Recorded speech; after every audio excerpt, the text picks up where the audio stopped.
नमस्कार दोस्तों, एक बार फिर से आप सभी का स्वागत है तेजस आईएएस एकेडमी के इस यूट्यूब चैनल पर। हम लोगों ने जो सीरीज़ लॉन्च की हुई है सीजी प्रीलिम्स की तैयारी के लिए, आपका जो ऑनलाइन क्लासेस की जो कंटेंट हम डाल रहे हैं अपने जो यूट्यूब के प्लेटफॉर्म पर, उसी क्रम में या उसी सीरीज़ में आज जो टॉपिक हम डिस्कस करने वाले हैं वो है छत्तीसगढ़ के खेल और खिलाड़ी। छत्तीसगढ़ में बहुत सारे जो आपके खेलों को खेलने वाले खिलाड़ी हैं, बहुत सारे प्रसिद्ध खिलाड़ी हैं। ओलंपिक में गए हुए खिलाड़ी भी हैं, राष्ट्रीय स्तर में जो कुछ अचीवमेंट्स हासिल की हैं उन लोगों ने, और जूनियर लेवल में, सीनियर लेवल में भी बहुत सारे खिलाड़ियों ने बहुत सारी अचीवमेंट्स हासिल की है। तो ऐसे बहुत सारे खिलाड़ी हमारे राज्य के हैं, बहुत सारे प्रसिद्ध खिलाड़ी हैं, अच्छे अच्छे पदों पर विराजित खिलाड़ी भी हैं। तो उन खिलाड़ियों के नामों पर मैं ज़्यादा नहीं जाऊंगा कि कितने खिलाड़ी कौन से खेल से जुड़े हुए कौन कौन से खिलाड़ी हैं, उन पर मैं ज़्यादा इस वीडियो में डिस्कशन नहीं करने वाला हूं। आने वाले जो हमारी और क्लासेस रहेंगी उनमें हम एक सेपरेट वीडियो बना करके उसके बारे में डिस्कशन कर लेंगे।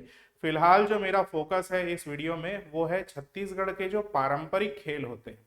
पारंपरिक खेल जो बेसिकली क्वेश्चन पूछे जाते हैं, जो आपके सीजीपीएससी में खेलों से रिलेटेड, खिलाड़ियों से रिलेटेड क्वेश्चन भी पूछे जाते हैं, और किस खेल से जुड़े हुए प्रसिद्ध खिलाड़ी हैं उनके आपके मैच द कॉलम वाले क्वेश्चन भी आते हैं कि एक कॉलम में आपके खेल रहेंगे, एक कॉलम में आपके खिलाड़ी रहेंगे, प्रसिद्ध खिलाड़ी उस खेल से जुड़े हुए, आपको उन कॉलम को मैच करना है। ऐसे क्वेश्चन भी आते हैं निश्चित रूप से।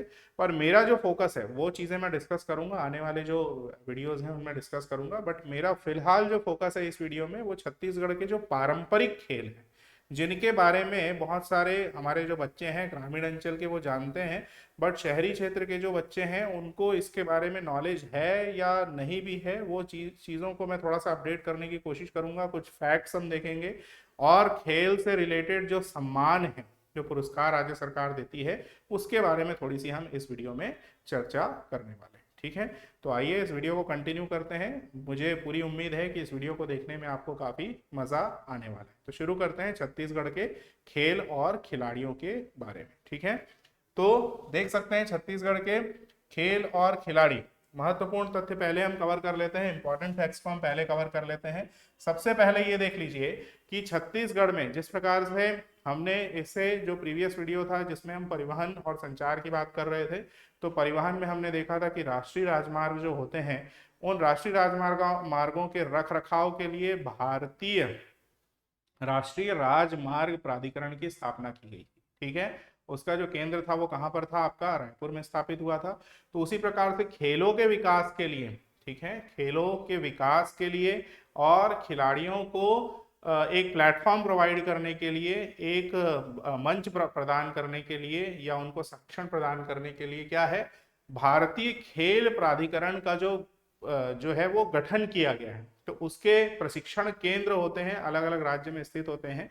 तो हमारे राज्य में यानी छत्तीसगढ़ राज्य में सर्वप्रथम जो है भारतीय खेल प्राधिकरण का जो प्रशिक्षण केंद्र है वो कब स्थापित हुआ है, वो स्थापित हुआ है आपका 11 जून, देख सकते हैं 11 जून सन 2011 को भारतीय खेल प्राधिकरण का जो प्रशिक्षण केंद्र है वो आपका आरंभ हुआ है छत्तीसगढ़ में। ठीक है, इसके बाद नेक्स्ट आप देख सकते हैं छत्तीसगढ़ राज्य ओलंपिक संघ।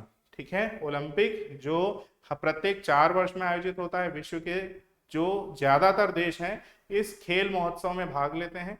तो ओलंपिक में जो खिलाड़ी भाग लेते हैं उससे ना केवल देश का बल्कि हमारे राज्य का भी नाम रोशन होता है। तो उन्हीं ओलंपिक खेलों में खिलाड़ियों को प्रोत्साहन देने के लिए, वहां तक पहुंचने के लिए जो सरकार ने क्या किया है, ओलंपिक संघ की स्थापना की है, और इसकी एक एक इकाई प्रत्येक राज्य में स्थापित होती है। हमारे राज्य में भी छत्तीसगढ़ राज्य ओलंपिक संघ का गठन हुआ है। इसका जो गठन किया गया था वो कब किया गया था, 15 जुलाई सन 2001 को इसका गठन किया गया था। वर्तमान में जो इसके अध्यक्ष हैं माननीय मुख्यमंत्री श्री भूपेश बघेल जी इसके अध्यक्ष हैं छत्तीसगढ़ राज्य ओलंपिक संघ के।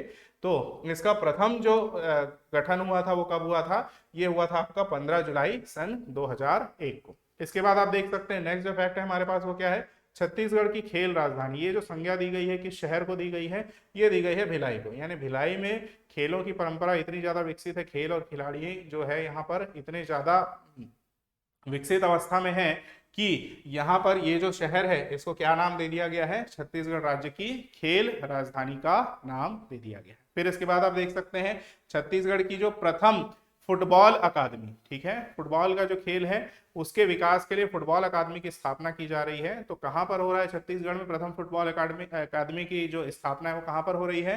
वो हो रही है आपकी सरगुजा जिले में इसकी स्थापना हो रही है, ठीक है। फिर आप देख सकते हो खेलों को बढ़ावा देने के लिए राज्य में क्या किया जा रहा है?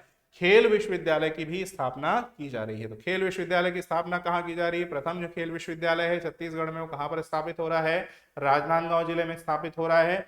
फिर आप एक बहुत इंपॉर्टेंट फैक्ट को ध्यान रखेंगे कि छत्तीसगढ़ राज्य में जो हमारे आदिवासी भाई बहन हैं, आदिवासियों की जो जनसंख्या है लगभग 33 से 34% हमारी, एक तिहाई जो जनसंख्या है छत्तीसगढ़ राज्य की वो आदिवासी भाई बहनों की है। तो आदिवासियों में मुख्य जो जनजाति हमारे राज्य में कौन कौन सी जनजाति है? गोंडी जनजाति है, गोंड जनजाति के लोग हैं और उनकी जो भाषा होती है वो गोंडी भाषा होती है। तो गोंडी भाषा में खेल को क्या कहा जाता है?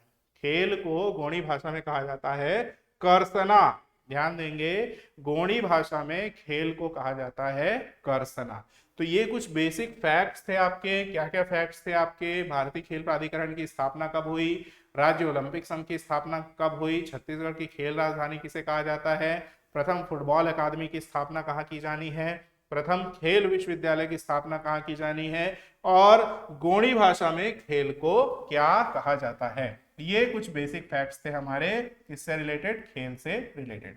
अब आप देखिए कि छत्तीसगढ़ में कौन कौन सी खेल प्रतियोगिताएं आयोजित की जाती हैं, कौन कौन से कप या ट्रॉफियां हैं और उनका संबंध किससे है। तो देख सकते हैं आप, सबसे पहले आप देख सकते हैं कौन सा, इसको मैं आपके लिए जूम कर दूं। सबसे पहले ये ध्यान दीजिए, ये सबसे पहले आपका दिख रहा है कौन सा? महंत सर्वेश्वर दास स्मृति कप। महंत सर्वेश्वर दास स्मृति कप आपका रिलेटेड है किससे? हॉकी से रिलेटेड है। इसी प्रकार से सुब्रतो मुखर्जी कप किस खेल से रिलेटेड है? फुटबॉल खेल से रिलेटेड है। इसी प्रकार से आप देख सकते हैं बिसाहू दास महंत स्मृति कप, ये भी आपका किस खेल से रिलेटेड है? फुटबॉल से रिलेटेड है। गोंडवाना कप ये आपका रिलेटेड है लॉन टेनिस से। फिर हिंद स्पोर्ट्स चैलेंज कप ये भी आपका किससे रिलेटेड है? फुटबॉल से रिलेटेड है। इसी प्रकार से नजीर अहमद स्मृति कप किससे रिलेटेड है? क्रिकेट से रिलेटेड है। तो ध्यान देंगे, लॉन टेनिस, क्रिकेट और हॉकी इससे रिलेटेड केवल एक ही जो आपकी ट्रॉफी है या जो कप है, कौन कौन सी? महंत सर्वेश्वर दास स्मृति कप हॉकी से रिलेटेड है, गोंडवाना कप लॉन टेनिस से रिलेटेड है और नजीर अहमद स्मृति कप जो है आपका क्रिकेट से रिलेटेड है। इसके अलावा जो भी नाम है वो सीधे सीधे किससे रिलेटेड है? आपका फुटबॉल से रिलेटेड है। तो ये क्या हुआ? ये कुछ कप या ट्रॉफीज हुई जो छत्तीसगढ़ में अलग अलग खेलों के लिए आयोजित की जाती हैं। अलग अलग खेलों के आयोजन में जो कप या ट्रॉफी प्रदान की जाती हैं उसके बारे में यहाँ पर कुछ डिटेल आपको दिया गया है। फिर आप नेक्स्ट देख सकते हैं, खेल प्रतियोगिताओं के बाद हमारे पास क्या है? खेल खिलाड़ी से रिलेटेड ये छत्तीसगढ़ में आयोजित राष्ट्रीय और अंतरराष्ट्रीय स्तर की खेल प्रतियोगिताएं, ठीक है। छत्तीसगढ़ में अभी तक के जो राष्ट्रीय स्तर की और अंतरराष्ट्रीय स्तर की बड़ी बड़ी जो खेल प्रतियोगिताएं हैं उसका विवरण यहाँ पर आपको दिया जा रहा है। तो ध्यान देंगे, सबसे पहले आपके सामने मैं क्या बता रहा हूँ? सबसे पहले मैं आपके सामने रख रहा हूँ हॉकी वर्ल्ड कप, जो कब आयोजित किया गया था? हॉकी वर्ल्ड कप आपका आयोजित किया गया था सन 2015 में, ठीक है। हॉकी की वर्ल्ड लीग थी जो आयोजित की गई थी सन 2015 में, ठीक है। आयोजन कहां पर किया गया था? आप सभी को पता है कि हॉकी के जो अच्छे से अच्छे मैदान है, टर्फ जो एस्ट्रो टर्फ के जो मैदान है वो कहां पर सिचुएटेड है? ये है आपके रायपुर में और राजनांदगांव में। इसके अलावा आप उत्तरी क्षेत्र में जाएंगे तो आपके जशपुर में भी जो हॉकी के एस्ट्रो टर्फ के आपके मैदान मिल जाएंगे, सरगुजा में मिल जाएंगे। तो मुख्य रूप से जो हॉकी वर्ल्ड लीग का जो आयोजन हुआ था 2015 में, जो मेन जो मैचेस खेले गए थे वो कहाँ खेले गए थे? रायपुर में और राजनांदगांव में। इसका विजेता कौन बना था? हॉकी वर्ल्ड लीग 2015 का विजेता बना था आपका ऑस्ट्रेलिया। उप विजेता कौन बना था? उप विजेता आपका बना था बेल्जियम। और भारत को इसमें कौन सा पदक प्राप्त हुआ था? कांस्य पदक प्राप्त हुआ था। किसकी बात कर रहे हैं हम? हॉकी वर्ल्ड लीग की बात कर रहे हैं। सन 2015 में छत्तीसगढ़ में आयोजित हुआ था जिसमें भारत ने कांस्य पदक प्राप्त किया। फिर आप देख सकते हो आईपीएल, इंडियन प्रीमियर लीग, जो क्रिकेट की प्रतिस्पर्धा होती है, सन 2016 में यहाँ मैचेस हुए थे आईपीएल के। कहाँ हुए थे? वीर नारायण सिंह स्टेडियम जो कि नया रायपुर में स्थित है। आप में से बहुत सारे दर्शकों ने इसका आनंद उठाया होगा। इसके बाद आप देख सकते हो all India under 14 tennis tournament, ठीक है, ऑल इंडिया अंडर 14 यानी कि 14 की उम्र तक के जो बच्चे हैं वो टेनिस टूर्नामेंट उनका जो आयोजित हुआ था वो सन 2016 में आयोजित हुआ था। कहां पर आयोजित हुआ था? ये रायपुर में आयोजित हुआ था। इसके बाद आप देख सकते हो अगला क्या है, 14वीं राष्ट्रीय पावर लिफ्टिंग प्रतियोगिता, ये भी सन 2016 में आयोजित हुई थी। ये कहां पर इसका आयोजन हुआ था? रायपुर में इसका आयोजन हुआ था। इसके बाद आप देख सकते हैं all India civil services cricket tournament 2016 में आयोजित हुआ था। इसका आयोजन भी कहां पर किया गया था? रायपुर में किया गया था। तो ये क्या थे? कुछ राष्ट्रीय स्तर की और अंतरराष्ट्रीय स्तर की प्रतियोगिताएं थी जिनका की आयोजन कहाँ किया गया था? छत्तीसगढ़ में किया गया था। इसके बाद के भी कुछ जो है वो प्रतियोगिताएं हैं जिनका आयोजन किया गया है, बट उनको हम कवर अप करेंगे। हमारा जो करंट अफेयर्स के जो सीरीज आएगी, करंट अफेयर्स के जो डेटा रहेंगे उनमें हम इसको कवर अप करने की कोशिश करेंगे। तो ये कुछ राष्ट्रीय स्तर की अंतरराष्ट्रीय स्तर की प्रतियोगिताएं हो गई छत्तीसगढ़ में आयोजित की जाने वाली। अब हम बात कर रहे हैं जिसके ऊपर मेरा मेन फोकस है, छत्तीसगढ़ के पारंपरिक खेल। स्थानीय जो खेल हैं या पारंपरिक खेल जो हैं वो आप में से बहुत सारे लोगों ने ये सब खेल खेले होंगे। देख करके आपको आनंद भी आ रहा होगा, यादें भी ताजा हो रही होगी कि ये जो खेल हम बचपन में खेलते थे बड़ा मजा आता था। आज उनके बारे में हम फिर से चर्चा करने जा रहे हैं, लेकिन पढ़ाई के दृष्टिकोण से, सीजीपीएससी के दृष्टिकोण से। तो ये मैं आपके लिए और जूम कर देता हूं, इसको देख सकते हैं। सबसे पहले यहाँ पर दिया गया है क्या? पुरुष प्रधान खेल, ऐसे खेल जिसमें पुरुषों की प्रधानता रहती है, पुरुष मुख्य रूप से इस खेल को खेलते हैं। तो ये खेल है आपका पहला भौरा, बहुत सारे लोगों ने चलाया होगा भौरा। इसमें से गिल्ली डंडा बहुत ही प्रसिद्ध खेल है हमारे छत्तीसगढ़ का। बाटी, जो कंचे होते हैं कांच के बने हुए, उसको बाटी कहते हैं छत्तीसगढ़ी में। तो ये बाटी आप में से बहुत सारे लोगों ने खेला होगा। चौसर या फिर तिरी पासा जिसको हम बोलते हैं, कौड़ियों से खेलते हैं। ये गेड़ी, गेड़ी जो हरेली त्योहार के समय आप बांस से बना करके गेड़ी जो चढ़ते हैं, गाँवों में विशेष रूप से इसका आयोजन किया जाता है गेड़ी प्रतिस्पर्धा का। फिर आप कुश्ती, ठीक है। तो ये सारे जो हैं ये खेल जो हो गए पारंपरिक खेल के अंतर्गत आते हैं और पुरुष प्रधान खेल ये सारे के सारे हैं। इसी प्रकार से आप देख सकते हैं नारी प्रधान, नारी प्रधान यानी कि महिलाएं विशेष रूप से जो खेल खेलती हैं उसमें कौन कौन से खेल हैं? फुगड़ी, आप में से बहुत सारी महिलाओं ने, बहुत सारी जो महिला विद्यार्थी हैं हमारी, उन लोगों ने ये खेल खेला भी होगा। फुगड़ी, घरगोंदिया, चूड़ी बिनौल, फिर चूड़ी लुकाउल, बिल्लस, बिल्लस बहुत सारी हमारी जो महिला अभ्यर्थी हैं उन लोगों ने खेला होगा। रस्सी कूद, फिर सगा पहुना। इस टाइप के जो खेल हैं ये छत्तीसगढ़ के पारंपरिक खेल हैं, नारी प्रधान खेल हैं। अब ये कैसे थे? पुरुष प्रधान खेल और नारी प्रधान खेल थे। अब इसके बाद हम इसमें देख सकते हैं कि ऋतु आधारित, ऋतु आधारित यानी मौसम के अनुसार से जो खेल होते हैं उनमें भी कौन कौन से खेल होते हैं इसको आप देखेंगे। तो वर्षा ऋतु के खेल कौन से हैं? गेड़ी, हरेली त्योहार के समय इसका आयोजन किया जाता है। कोंटुल, ठीक है, फिर घरगोंदिया, बाटी, ये सब वर्षा ऋतु या वर्षा के मौसम के दौरान उस काल में खेले जाने वाले खेल हैं। फिर शीत ऋतु के जो खेल हैं, शीतकाल में जो खेले जाने वाले खेल है कौन सा? उलान बाटी, इंग्लिश में हम इसको बोलते हैं फ्रंट रोल या बैक रोल, यानी उल्टा होकर के जमीन में लोडना, उलान बाटी, फ्रंट रोल, बैक रोल, रस्सी कूद, भौरा और चूड़ी लुकाउल। ये जो खेल है ये आपके कब खेले जाते हैं? शीत ऋतु में खेले जाते हैं।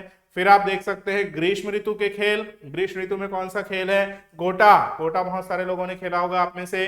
गिल्ली डंडा, चूड़ी बिनौल, इस प्रकार के जो खेल हैं ये आपके ग्रीष्म ऋतु के खेल हैं। तो मुख्य रूप से जो हमने विभाजन देखा कि पुरुष प्रधान खेल कौन कौन से हैं, नारी प्रधान खेल कौन कौन से हैं और ऋतु के आधार पर आधारित जो आपके खेल हैं वो कौन कौन से खेल हैं। फिर आप देख सकते हैं कि आगे आपका क्या चीज दिया हुआ है इन खेलों के। हाँ जी, आपके लिए मैंने सुविधा की दृष्टि से इन खेलों की कुछ तस्वीरें रखी हैं। जैसे भौरा, यादें आपकी ताजा हो जाएंगी। भौरा देख सकते हैं आप, भौरा आप में से कुछ लोगों ने खेला होगा। स्कूल के बच्चे यहाँ पर दिखाई दे रहे हैं भौरा खेलते हुए। फिर आप देख लीजिए अगला जो खेल है आपका गिल्ली डंडा। गिल्ली डंडा भी आप में से बहुत सारे लोगों ने देखा होगा, खेला भी होगा। ये गिल्ली डंडा आपका हो गया। गिल्ली डंडा के बाद आप देख सकते हो बाटी, कांच की जो गोलियां होती है जिनको हिंदी में कंचे कहते हैं, हम इसको छत्तीसगढ़ी में बाटी भी कहते हैं। तो बाटी आप में से बहुत सारे लोगों ने खेला होगा। बाटी के बाद आप देख सकते हैं गेड़ी, इस प्रकार से बांस का बना करके उसमें चढ़ करके खेल खेला जाता है। इसकी प्रतियोगिताएं भी जो है आयोजित की जाती है ग्रामीण स्तर पर। तो ये आपका हो गया गेड़ी। गेड़ी के बाद आप देख सकते हो चौसर। चौसर ये मुख्य रूप से तीरी पासा या चौसर एक प्रकार का खेल होता है। इसको आप चौक से जमीन में बना करके भी खेल सकते हैं, इस प्रकार से भी बना करके इसको खेल सकते हैं। ये जो चीजें हैं ये कहलाती हैं कौड़ियां, ये आपकी गोटियां होती हैं, ठीक है। फिर चौसर के बाद है आपका फुगड़ी। फुगड़ी ये मुख्य रूप से महिलाओं का खेल है, इस प्रकार से आयोजन इसका किया जाता है, फुगड़ी का आयोजन किया जाता है, फुगड़ी खेल महिलाएं खेलती हैं। फिर आप देख सकते हो बिल्लस। बिल्लस भी मुख्य रूप से नारी प्रधान खेल है, महिलाएं इसको विशेष रूप से खेलती हैं बिल्लस को। बिल्लस के बाद आप देख सकते हो उलान बाटी, जिसकी मैं बात कर रहा था, फ्रंट रोल या बैक रोल की जिसकी मैं बात कर रहा था, वो आपका उलान बाटी के अंतर्गत आता है। फिर आप देख सकते हैं रस्सी कूद। रस्सी कूद की भी प्रतियोगिताओं का आयोजन स्कूल स्तर पर या ग्रामीण खेलों के अंतर्गत किया जाता है। फिर आप देख सकते हैं पर्व आधारित खेल। अगला जो हमारे पास जो खेल है वो कौन से खेल हैं? पर्व आधारित, यानी जो त्योहार है हमारे, अलग अलग त्योहारों में किन किन खेलों के बारे में यहाँ पर हम देख रहे हैं कि क्या क्या जानकारी हमारे पास है। तो हरेली जो त्योहार है, हरेली त्योहार में कौन सा? हरेली त्योहार में आप देख सकते हो नारियल फेंक। नारियल फेंक प्रतियोगिता होती है, ग्रामीण स्तर के हमारे अभ्यर्थी जानते होंगे नारियल फेंक प्रतियोगिता के बारे में। नाग पंचमी के अवसर पर कुश्ती का आयोजन किया जाता है गांवों में। फिर पोला या पोरा जिसको हम बोलते हैं, बैला दौड़ यानी बैलों की दौड़ का आयोजन किया जाता है। अक्ति यानी अक्षय तृतीया के त्योहार के समय पुत्रा पुत्री यानी कि जो गुड्डा गुड्डी हैं, मिट्टी के बने हुए गुड्डा गुड्डी हैं, उनके विवाह का आयोजन किया जाता है। हरेली के समय किसका आयोजन किया जाता है? गेड़ी के प्रतिस्पर्धा का आयोजन किया जाता है। फिर देख सकते हो आप अन्य सामूहिक खेल। ये खेल भी आपने खेला होगा बचपन में, बहुत सारे लोगों को अपनी यादें भी ताजा हो जाएंगी। नदी पहाड़, बहुत सारे लोगों ने खेला होगा नदी पहाड़। नदी पहाड़ के बाद आप देख सकते हो पोसमपा। पोसमपा भाई पोसमपा, ठीक है। फिर रेस टीप, गोल गोल रानी, अटकन मटकन, ये सारे के सारे जो खेल हैं छत्तीसगढ़ में ग्रामीण स्तर के जो सामूहिक खेल हैं, बहुत सारे आप में से अभ्यर्थी होंगे, इन खेलों से परिचित भी होंगे, तो इनसे रिलेटेड क्वेश्चंस जो हैं आपके सीडीपीएससी में पूछे जाते हैं। ठीक है, तो ये हो गया आपका, क्या देखा हमने? सामूहिक खेल देखा और पर्व आधारित खेलों को हमने देखा। अब आगे देख लेते हैं, आगे हमारे पास क्या चीज है। आगे हमारे पास दिया हुआ ये छत्तीसगढ़ के खेल सम्मान। ठीक है, छत्तीसगढ़ में जो जो खेल सम्मान दिए जाते हैं उनके बारे में हम चर्चा करने वाले हैं। तो कौन कौन से खेल सम्मान है? सबसे पहले नंबर पर आप देख सकते हो गुंडाधुर सम्मान। गुंडाधुर जो हमारे छत्तीसगढ़ राज्य के स्वतंत्रता संग्राम के एक प्रमुख सेनानी थे, तो गुंडाधुर उनके नाम पर खेल सम्मान आयोजित किया जाता है, प्रदान किया जाता है। तो गुंडाधुर सम्मान खेलों में उत्कृष्ट प्रदर्शन हेतु, ठीक है, खेलों में अच्छे प्रदर्शन के लिए गुंडाधुर सम्मान का आयोजन किया जाता है। फिर आप देख सकते हैं कितनी राशि इसके अंतर्गत दी जाती है। ये राशि दी जाती है आपकी 2 लाख रुपए की। फिर आप देख सकते हो प्रथम जो प्राप्तकर्ता थे गुंडाधुर सम्मान के, वो कौन थे आपके? वो थे आपके आशीष अरोरा जी। ठीक है, फिर नंबर 2 आप देख सकते हैं शहीद राजीव पांडे पुरस्कार। ये किनको दिया जाता है? सीनियर वर्ग के खिलाड़ी को राष्ट्रीय प्रतियोगिता में अच्छे प्रदर्शन हेतु। ठीक है, राष्ट्रीय स्तर की जो प्रतियोगिताएं होती है उसमें अच्छे प्रदर्शन के लिए सीनियर वर्ग के जो खिलाड़ी होते हैं उनको शहीद राजीव पांडे पुरस्कार दिया जाता है। इसके अंतर्गत भी 2.25 लाख रुपए यानी कि 2.25 लाख रुपए की राशि प्रदान की जाती है। अमित दलाई एवं तेज सिंह साहू जो थे इसके प्रथम प्राप्तकर्ता थे। फिर इसी प्रकार से शहीद कौशल यादव पुरस्कार, ये सेम आपका राष्ट्रीय प्रतियोगिता में अच्छे प्रदर्शन के लिए, ये सीनियर वर्ग के लिए था, ये किसके लिए है? आपका जूनियर वर्ग के लिए दिया जाता है। इसके अंतर्गत आपकी कितनी राशि? 1 लाख रुपए की राशि प्रदान की जाती है। प्रथम प्राप्तकर्ता कौन थे? शबनम बानो और दुर्गा प्रसाद जंघेल। फिर आप देख सकते हैं हनुमान सिंह सम्मान। हनुमान सिंह सम्मान जो दिया जाता है खेल प्रशिक्षक और निर्णायक, यानी कि जो आपके ट्रेनर्स हैं और रेफरीज जो हैं या फिर जो एम्पायर्स हैं उनको ये दिया जाता है सम्मान। 2.25 लाख रुपए की राशि दी जाती है। इसको प्राप्त करने वाले कौन कौन से थे? प्रथम प्राप्तकर्ता इसके संजय शर्मा जी, अरविंद सोनी जी और टेकलाल कुर्रे जी।